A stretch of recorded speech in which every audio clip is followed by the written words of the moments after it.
2부의 첫 번째 사례는 그 코로나를 극복한 서커스 페스티벌이라는 주제로 서울문화재단 거리예술 창작센터 조동희 팀장님을 모시고 이야기를 들어보도록 하겠습니다.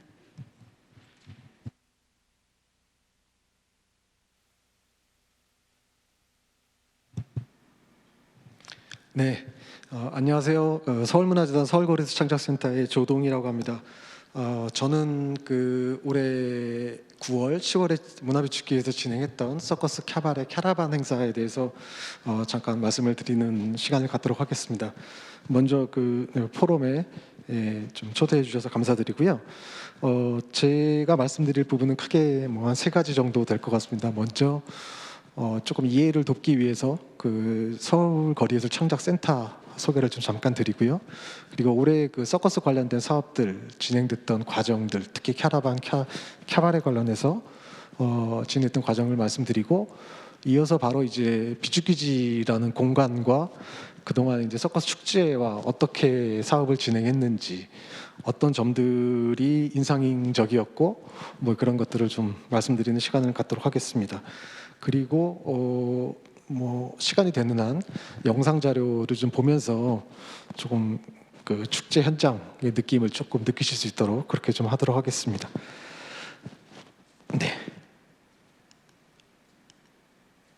네, 먼저 서울거리예술 창작센터에 대해서 말씀을 좀 잠깐 드리겠습니다. 조금 생소하기도 하고 저희도 만들어진 지가 얼마 안 돼서 모르는 분들도 많을 것 같아서, 저희 사실 창작센터는 2015년에 개관을 했습니다. 원래는 구이 취수장이라고 하는 원래 한강물을 서울 시민들에게 식수를 공급하던 그런 곳이었는데요. 그곳을 2012년부터 계획을 해서 3년 동안 리모델링 여러 가지 계획 작업을 갖고 2015년에 완공을 했습니다. 창작센터는 크게 사업이 4가지 정도로 구분이 됩니다. 먼저 이제 거리예술과 서커스 분야를 주로 다루게 되는데요. 거리예술 서커스 분야의 작품 제작을 지원하는 파트가 있고요. 그 다음에 이제 거리예술 서커스 쪽의 예술가분들을 교육하고 양성하는, 그리고 이제 시민 대상의 일반 교육하는 그런 교육 프로그램들이 좀 있습니다. 그리고 세 번째는 이제 지원된 작품들, 여러 가지 만들어진 컨텐츠들이 시민들과 만나게 하는 그런 배급 사업이 있습니다. 그리고 마지막으로는 여러 가지, 특히 해외 쪽 네트워크가 굉장히 많이 좀 잘 되어 있습니다. 그래서 거리예술 서커스 분야의 해외 기관들과의 네트워크를 하는 사업들, 크게 보면 이렇게 4가지 정도의 사업을 구분할 수 있습니다. 네, 그럼 4가지 사업 분야를 조금 세분화돼서 지금 보여드리고 있는데요. 각각의 사업 영역별로 굉장히 디테일하게 맞춤형으로 좀 사업들이 되어 있습니다.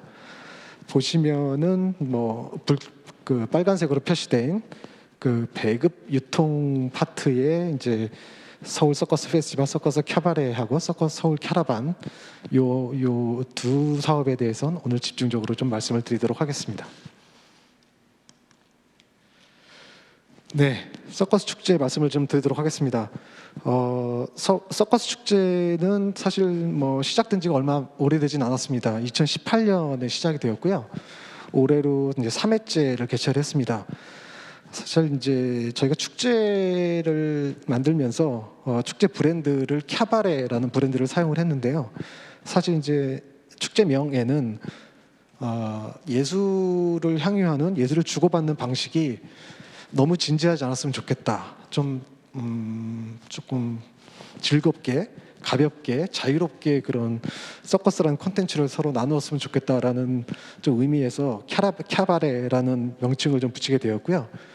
그리고 이제 아랫부분에 있는 캐러반이라는 사업은 사실은 예전에 이제 시즌제라는 이제 사업들이 있었습니다. 이거는 이제 축제와는 다르게 좀 일상 공간에서 거리예술과 서커스를 좀 시민들과 만나게 하는 프로그램이었는데요.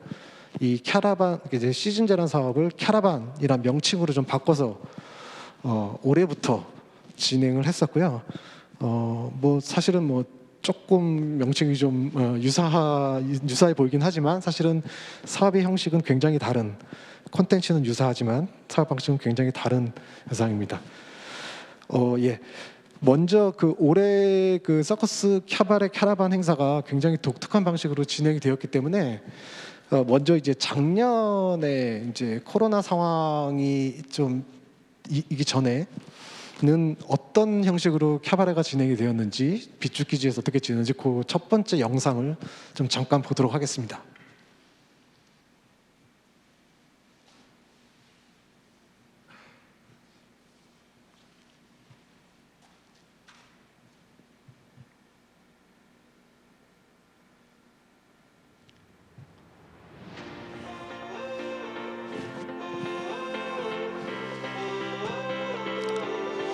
뭐 이따가도 추후에 좀 말씀드릴 기회가 있을지 모르겠지만, 사실은 이제 캬바레 행사가 그 거의 비축기지의 모든 공간을 활용을 합니다. 작년 같은 경우에는 이제 해외 단체가 4단체, 국내 단체가 10단체 정도가 참여를 해서 공연을 했었고요. 뭐 비축기지의 탱크 안에 실내 공간, 그리고 야외 뭐 T2 야외 무대라든지, 그리고 이제 문화마당에도 이제 야외 공간을 문화마당 곳곳을 사용을 했고, 또 마당 내에 저희가 서커스 천막을 설치를 합니다. 약 300석 정도 규모 되는 서커스 천막 안에서도 공연을 진행하게 되고요. 총 그래서 뭐 14개 팀, 국내 14개 팀의 공연 프로그램들 진행을 했었습니다.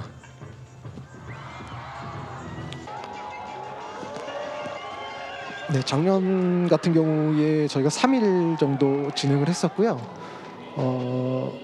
저희가 추산한 관객 수가 약 7만 정도 관객이 되었고, 공연 중에는 뭐 사전 예약이 필요한 공연과 그렇지 않은 공연들이 좀 절반 정도 섞여 있었는데요. 사실 이제 예약이 관객 수가 제한된 예약된 공연들은 전부 다 매진이 되어서 그렇게 진행이 되었습니다. 그리고 현장에서도 뭐 좀 줄을 많이 쓰셔서 그렇게 굉장히 많은 분들이 좀 공연을 같이 관람을 하셨고요.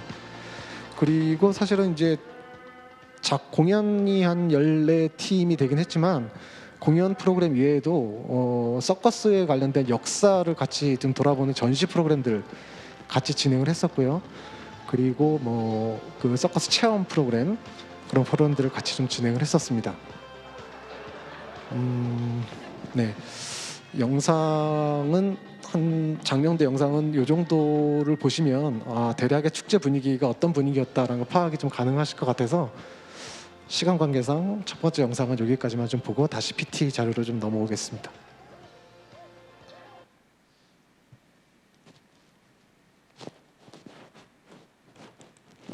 네, 그럼 본격적으로 올해 축제에 대해서 좀 말씀을 드리면, 먼저 이제 저희가 이제 중요하게 올해 이제 시기별로 어떤 축제 진행 과정의 결정 과정입니다. 사실 뭐 많은 축제, 많은 사업들이 올해 뭐 코로나 때문에 뭐 변화도 많았고요, 어려움을 많이 있었는데, 역시 이제 서커스 캬바레도 마찬가지입니다. 원래 이제 5월로 기획되어 있던 행사가 4월에 가을로 일단 1차적으로 연기가 되었습니다. 그리고 뭐 이 과정상에서 사실은 뭐 많은 분들과 의견을 좀 나눴는데, 특히 이제 축제에 참여하기로 했던 예술가분들하고 의견을 좀 많이 조율을 했고요. 그래서 가을로 진행이 되었고, 이제 이 가을 진행을 준비하는 과정에서 역시 이제 8월에 다시 이제 2차로 좀 코로나가 확산되는 바람에 원래 예정돼 있던 그런 축제 방식이 아닌 그 드라이브인이라고 하는 차에서 차량에 탑승한 채로 공연을 보는 방식으로, 그런 이제 방식을 최종적으로 채택을 하게 되었고요. 뭐 이 방식대로 굉장히 안전하게 뭐 사업이 잘 운영되었습니다. 자세한 얘기는 다시 좀 드리도록 하겠습니다. 네, 뭐 올해 진행됐던 사업의 약간 개요입니다. 먼저 이제 서커스 캬라반 행사가 먼저 진행이 되었고요. 9월 셋째 주부터 약 3주간 진행이 되었고, 금토일 3일 동안 3주간 총 9일 동안 진행이 되었습니다. 작품은 뭐 약간 50회 정도 진행이 되었고요. 하루에 총 3회차, 3회차 정도의 공연이 되었고, 한 회차당 작품이 2작품씩 그렇게 진행이 되었습니다. 그리고 바로 이어서 10월 둘째 주에는 이제 캬바레 서커스 축제 행사가 진행이 되었는데요. 10월 9일, 10, 11일 역시 이제 3일간이고요. 10월 9일이 이제 휴일이라 3일 동안 휴일간 진행이 되었고, 이때는 이제 9월에 지냈던 캐러반보다는 작품들을 좀 많이 늘리고 회차를 늘려서 많은 분들이 볼 수 있게끔 그렇게 진행을 해왔습니다. 예, 이게 뭐 저희가 뭐 운영상의 디테일한 부분들이 굉장히 많긴 한데 그런 내용들을 조금 생략을 하고요. 큰 틀 안에서 사업의 개요가 이렇게 진행되었다고 라는 걸 일단 말씀을 드리겠습니다. 축제를 고민할 때 사실 이제 공간을 어떻게 결정을 하고 배치를 하느냐 하는 문제가 사실 굉장히 중요한 문제입니다. 특히 이제 저희가 이제 거리예술 서커스란 분야를 다루기 때문에 이 분야는 대다수의 작품이 야외, 실외 그리고 혹은 극장이 아닌 공간에서 벌어지는 경우가 많습니다. 따라서 이제 공연을 어떤 방식으로 배치를 하느냐가 사실은 축제랑 굉장히 좀 중요한 좀 연관계가 있다고 보는데요. 특히 올해 이제 코로나 때문에 사실 이제 공간을 자유롭게 사용하고 작품에 자유롭게 이제 매칭하기가 어려운 상황에서 앞서 말씀드린 대로 이제 드라이브인 방식으로 통일 일원화돼서 좀 진행을 해왔고요. PT 자료에서 보시는 것처럼 이 노란색 라인 문화마당 내 노란색 라인 안에서만 그 프로그램을 진행을 했습니다. 예, 뭐 이 구획된 공간 안에서는 참여하는 인원, 차량 수, 스텝 수 이런 부분들을 좀 잘 조율을 하고 조정을 해서 그렇게 진행을 해왔습니다. 그리고 이제 자세히 보시면 이제 무대가 2개의 무대를 번갈아 사용을 하게 됩니다. 저희가 앞서 말씀드렸다시피 이제 회차당 2편의 공연을 하기 때문에 이 2편의 공연의 전환의 문제 그리고 뭐 안전의 문제 뭐 이런 것들을 고려해서 무대를 2개를 사용하는 방식으로 진행을 했습니다. 네, 그리고 이제 차량을 이렇게 약간 유선형으로 배치를 했는데요. 이 배치한 이유는 사실 대부분의 공연 방식, 공연과 관련된 드라이브 방식이 이런 방식을 채용하는 경우가 많은데 이 방식은 사실은 이제 무대에 가장 근접한 방식, 차량이 얼마나 가깝게 무대에 갈 수 있는지 다시 말씀드리면 이제 예술가와 시민들이 물론 차량은 약간의 그런 경계가 있긴 하지만 최대한 가깝게 볼 수 있는 방식을 채택했다고 보시면 될 것 같습니다. 방역과 관련된 말씀을 안 드릴 수가 없을 것 같습니다. 예, 앞서 말씀드렸다시피 이제 차량으로 관람을 하는 방식이고요. 차량으로 오시는 관객분들은 공연이 시작되고 끝날 때까지 차 안에서 밖으로 나가실 수가 없습니다. 그래서 차 안에서 모든 것들이 진행이 되게끔 그렇게 진행이 되었고요. 뭐 사전에 모든 코로나 관련된 필요한 자료들, 뭐 문진표라든지 이런 것들은 사전에 작성을 하고 현장에서 체온 측정을 하고 문제가 없을 시에 이제 입장하는 방식으로 진행이 되었고요. 그리고 100% 사전 예약으로만 진행되었습니다. 이건 뭐 이제 관객분들의 동선 파악을 위한 것들이 있었고요. 네, 뭐 이런 방식으로 진행이 되었고 앞서 말씀드린 것처럼 무대도 분리해서 진행이 되었습니다. 저희가 사실은 이제 가장 염려가 되었던 부분이 어쨌든 코로나 관련된 것이기 때문에 사전 준비를 좀 많이 했습니다. 그 관련돼서 저희가 그 코로나 관련해서 이 축제가 어떻게 진행되었는지, 어떻게 방역이 진행되었는지 그것들을 사전에 안내를 많이 드렸습니다. 관객분들께 그 안내 영상 잠깐 보시겠습니다. 2번째 영상입니다.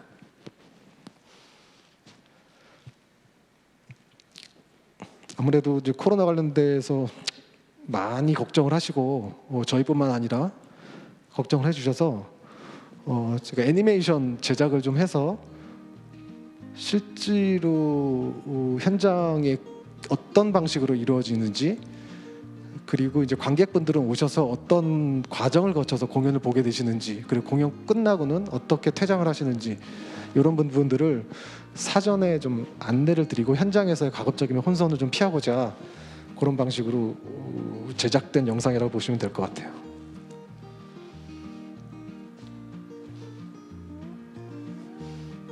네, 앞서 설명드렸던 부분인데요.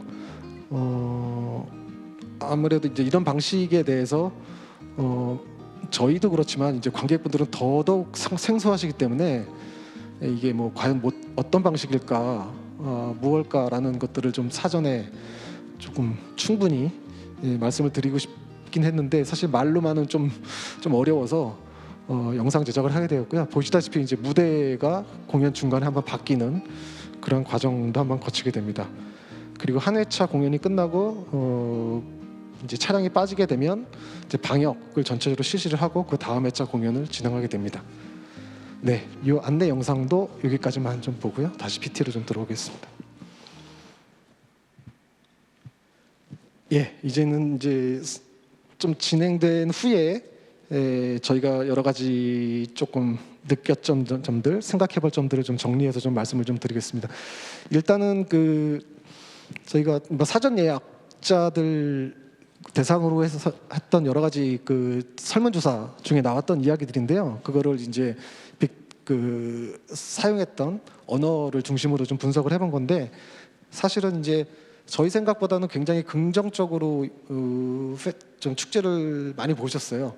뭐 여러 가지 이유가 있겠지만 사실 이제 당시만 해도 9월 중순만 하더라도 이제 많은 공연 축제들이 거의 취소를 많이 한 상황이었는데 실제로 이제 공연을 하게 되고 그러니까 대면 방식의 공연을 하게 되니까 그러니까 비접촉 대면 방식이라고 저희는 부르는데요. 대면 방식의 공연을 하게 되니까 이 축제 현장에 오는 것만으로도 일단은 굉장히 즐거워하셨고 물론 이제 재미난 공연들 보면서 즐거워하셨는데 근데 아무래도 이제 관객분들이 공연을 선택해서 보기가 쉽지 않은 상황이다 보니까 공연 자체가 너무 어린아이들에게는 너무 어렵다든지 뭐 이런 부분들이 좀 있었고요. 그리고 아무래도 이제 예술가 분들과 무대에 서 계신 예술가 분들과 이게 조금 거리가 있다 보니까 이 공연이 제대로 이제 딱 전달이 안 되는 그런 부분들은 조금 아쉬움이 있었다고 보면 될 것 같습니다. 역시 마지막 영상 하나만 잠깐 보겠습니다. 올해 축제의 분위기를 좀 볼 수 있는 영상인데요. 이게 저희가 잠깐만 보고 보시는 것처럼 저 게이트를 통해서 차량이 좀 들어가게 되고요. 차량 출입 과정에서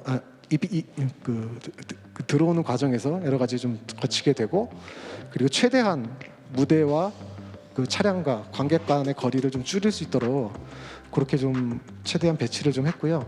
저희가 회차당 차량은 약 30대 정도 배치를 했고 오시는 분들은 80명에서 90명 회차당 그렇게 관람을 할 수 있게 되었습니다. 그래서 저는 이동형 무대를 사용을 해서 무대 전환 시간을 최소화하고 예술가들 간의 접촉, 예술가끼리의 접촉도 최소화하는 그런 방식을 좀 채택을 했었습니다. 네, 그럼 다시 PT로 좀 부탁드리겠습니다.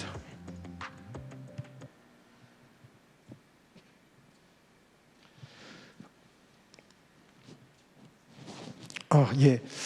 사실은 저희가 이제 뭐 여러 가지 생각할 거리들이 좀 많을 것 같긴 한데 좀 몇 가지 한 두세 가지를 좀 정리를 해보면 먼저 저희가 이제 드라이브인 방식을 최종적으로 이제 채택을 한 이유는 많은 공연 프로그램들이 온라인화되고 그러니까 비대면 방식으로 진행이 되고 이런 과정에서 저희는 이제 예술가들의 그런 위치, 예술가들의 존재감은 어떻게 좀 확보할 수 있을까? 물론 여러 가지 경제적인 부분 이런 부분들은 다양한 지원 사업을 통해서 그런 것들이 좀 이슈화가 되기도 하고 많이 이제 조금 도움이 되기도 하지만 실제로 예술가들의 본연의 위치가 어디일까? 저희는 무대라고 생각을 했고요. 예술가들이 꼭 무대에 서야 한다. 그리고 관객을 만나야 한다라는 그런 이제 당위성에서 사실 출발을 했습니다. 그래서 이제 드라이브인 방식이라는 것들을 채택을 하게 됐고 물론 이제 뭐 잘된 부분도 있고 조금 어려웠던 부분도 있는 것 같습니다. 그리고 이제 좀 크게 보자면 이제 예술의 가치, 이 코로나 시대의 이런 가치가 뭘까?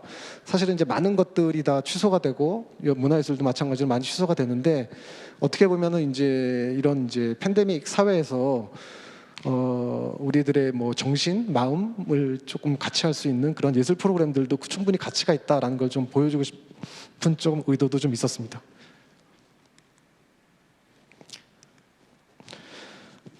사실 마지막 PT인데요. 마지막 장면인데 이제 비축기지랑 이제 서커스 캐바레의 관계인데 저희가 사실은 이제 처음에 비축기지가 서커스 캬바레라는 그 사업을 준비할 당시 2018년, 17년부터 18년인데요.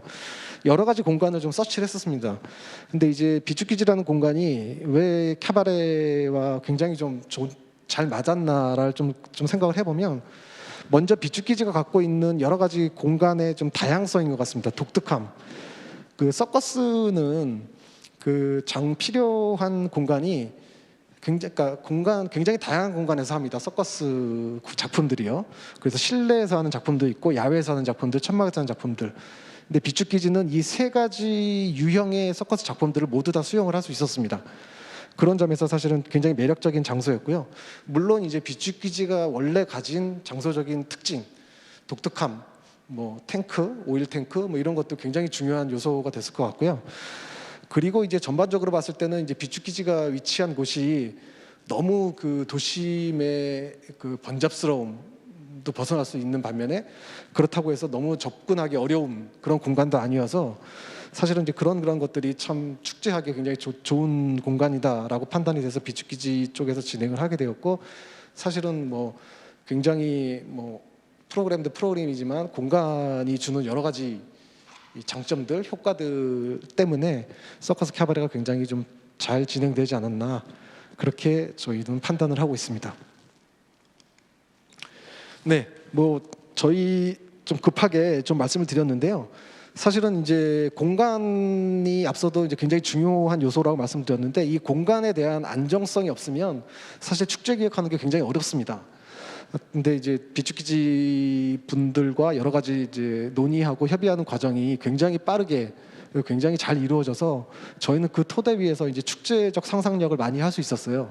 그래서 그런 것들이 사실은 축제를 이제 성공리하는데 굉장히 큰 도움이 되었고요.